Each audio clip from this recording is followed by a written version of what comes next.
दोस्तों, रमजान का मुबारक महीना आ चुका है और ये अपने अंदर इतनी बरकत लिए हुए हैं कि खुद अल्लाह के नबी सल्लल्लाहु अलैहि वसल्लम साबान के महीने में ही इसकी तैयारी शुरू कर देते थे और इबादत में, नेक कामों में और ज्यादा तेज हो जाते थे, यहाँ तक कि एक लम्हे को भी गंवाना नहीं चाहते थे। तो दोस्तों, अगर आप इस महीने की बरकत में हिस्सा चाहते हैं तो सुस्ती और काहिली को दूर फेंक दीजिए और सुबह से शाम तक अपने कामों के अलावा इबादत और नेक कामों का रूटीन बनाइए और उन नेक बंदों में शामिल हो जाइए जो इस महीने का एक एक मिनट वसूलते हैं। तो आपको सुबह से शाम तक क्या करना चाहिए और क्या नहीं, इस हाँ, तो आप लोग ने देखा कि रमज़ान की फ़जीलत के बारे में इतना सब कुछ बताया गया है, तो ये समझिए कि हाँ, एक मुसलमान की ज़िंदगी बहुत कीमती होती है।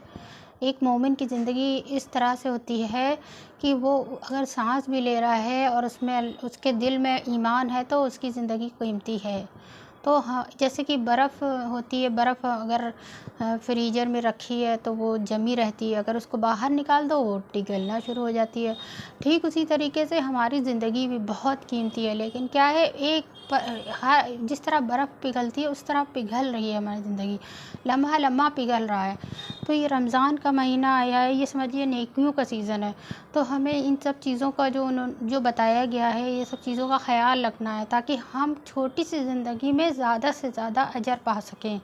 जज़ाकल्लाहु खैर। और नेक कामों का रूटीन बनाइए और उन नेक बंदों में शामिल हो जाइए जो इस महीने का एक एक मिनट वसूलते हैं। तो आपको सुबह से शाम तक क्या करना चाहिए और क्या नहीं, इसकी लिस्ट हमने यहाँ बयान की है जो आपको एक नेक रूटीन बनाने में मदद करेगी और इन कामों से आप अपने जिस्म और माल की ज़कात अदा कर पाएंगे। नंबर 1, सच्चे दिल से तमाम गुनाहों से तौबा करना और खूब तौबा व इस्तिगफार का एहतिमाम करना। पहला तो इस्तिगफार पढ़ना है और दूसरा है कि अपनी दुआओं में अल्लाह से अपने किए हुए गुनाहों की माफी चाहना, ये ध्यान में रखते हुए कि क्या मालूम अगला रमजान हमें नसीब हो कि ना। नंबर 2, रोजा रखने और तरावी पढ़ने का पूरा एहतमाम करना। रमजान की सबसे अहम इबादत है रोजा रखना, जिसके रूहानी फायदे तो है ही, जिस्मानी फायदे भी है और इसके रखने से अल्लाह ताला खुश होते हैं। और तरावी रात में कयाम करना है और दिन भर के बाद अल्लाह के सामने कुछ रकातें एक्स्ट्रा अदा करनी है, जो इस महीने की बहुत अहम इबादत है। नंबर 3, रोजे में आँख, कान, नाक, जुबान, दिल, दिमाग और जिस्मानी हिस्सों को हर गुनाह से बचाने की पूरी कोशिश करना।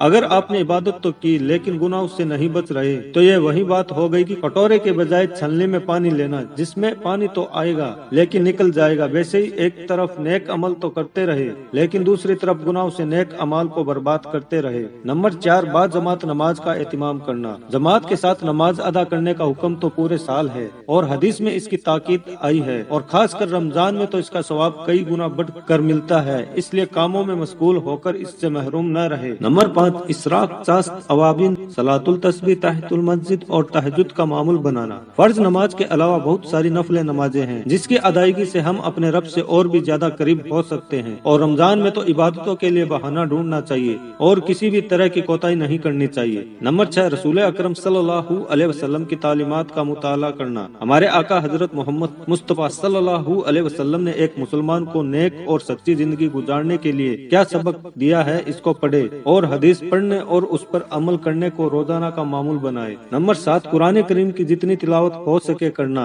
एक तो खुद कुरान की तिलावत के बहुत सारे फायदे हैं, दूसरे रमजान का कुरान से ऐसा रिश्ता है कि अल्लाह ने रमजान में ही कुरान उतारा और जितने भी बुजुर्गान दीन अब तक रहे वो रमजान में कुरान से अपना ताल्लुक मजबूत बनाए रखते थे और ज्यादातर वक्त कुरान की तिलावत करते रहते थे। कम से कम एक आयत का तर्जुमा और तफसीर भी पढ़ना और अगर हो सके तो तिलावत के साथ उसका तर्जुमा भी पढ़ लेना। नंबर 8, चलते फिरते ला इलाहा इल्लल्लाह का विर्द करना। कभी कभी पूरा कलमा पढ़कर दुरूद शरीफ पढ़ना। अल्लाह का जिक्र दिलों को इत्मीनान बख्शता है और रमजान हो या गैर रमजान अल्लाह के जिक्र को अपने दिल से लगाए रखे। अगर आप ऐसा करते हैं तो इससे न सिर्फ जिंदगी बल्कि आखिरत में भी सुकून हासिल होगा। नंबर 9, जन्नतुल फिरदौस मांगना और जहन्नम के अजाब से पनाह मांगना। इन तमाम नेक अमाल के साथ साथ जब दुआ करना तो जन्नत की तलब करना जो नेक लोगों की जगह है और जहन्नम से पनाह मांगना जो बुरे लोगों की जगह है। और अगर पूरे सच्चे दिल से आपने अल्लाह से कुछ मांगा तो ऐसा हो ही नहीं सकता कि आपको न मिले, हाँ अगर कोई खिलाफ काम न किया हो। नंबर 10, सदका करना। अल्लाह की राह में खर्च करना और गरीबों को इफ्तारी व सहरी में शामिल करना